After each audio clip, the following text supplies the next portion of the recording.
sometimes I feel that it's just like playing around with a bunch of toys. But I really think what gets me most excited is being able to like visualize or help other people visualize an object that was one thing to be as something else.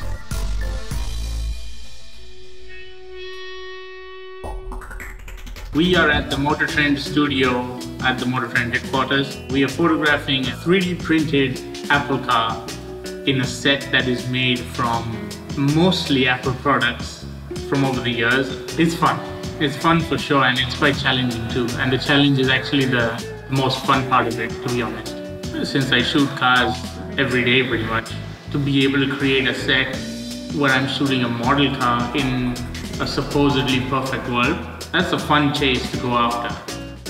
When you're creating a set as such, you have to make sure that things look like they would be in real life. Keeping in mind the situation that we have right now, like our main focus is the Apple car, but it's also the futuristic city that we are looking to create as an environment for the car to be sitting in for the image. So with respect to the size of the 3D printed car that we have to create the background in a certain way so that it looks real, so that there is, you know, a certain kind of like height differentiation like there is even in everyday life when you're looking at a skyline. Not every building is the same height.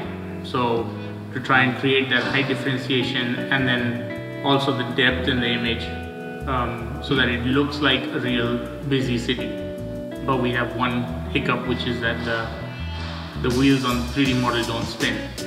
So we are going to use the camera on a slider and with a long shutter move the slider so it creates a motion blur.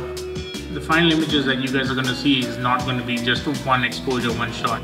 It's going to be a composite of multiple images taken across with various kinds of lighting to make sure that we're trying to get that utopian realism into the final image.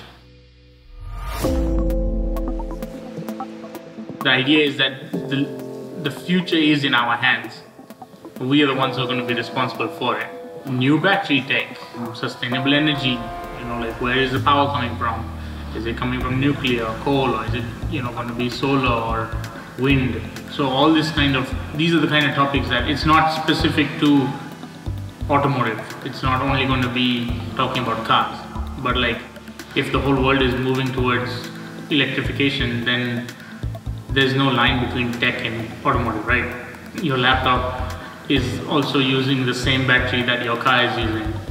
It's just a different kind of tech, but that's a tech on wheels and this is a tech that is in your hand. So it's in the same zone. Before it was like the automotive world is in one zone and tech world is in another zone. Now everything is fused together, and I think that's the direction that we're heading, which is why it's inevitable.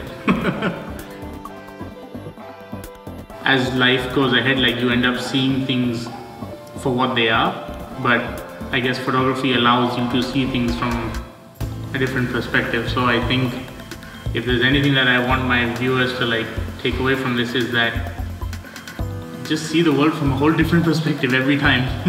Don't see it for what it is. Just have your own imagination and let it run wild.